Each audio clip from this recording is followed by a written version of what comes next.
Naman yung bago kong implant. Bagong implant ko yan. Oh. Tinanggal ko muna yung band-aid kasi nasusugatan ako. Palitan ko ng bagong band-aid. Kasi sobrang sikip yung bandage kanina. Palitan ko ng bandage na ganito. Yan yung implant. Ayan. Oh. Kita yung mga ugat ko kasi manipis yung balat ko kasi.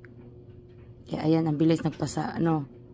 Ngayon lang yung araw na to. Parang bilis nagpasa. Inano mo na po, balutan ko yan ulit. Ito, tinatakpan ko na. Pinalitan ko ng ano kasi ang sikip kanina. Pinalitan ko ng ibang bandage. Ayun yung paano pa rin, binalik ko. Pero itinakpan ko.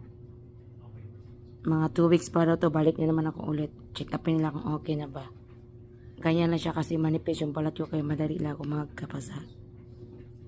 Thanks for watching. I love you. Please follow on my Facebook, Regine Villarin, and YouTube in the Regine. After 2 days, ito na siya. Di ko muna tinanggal yung ano, papalitan ko ng band-aid. Okay, ayan after 2 days, ayan pa rin siya.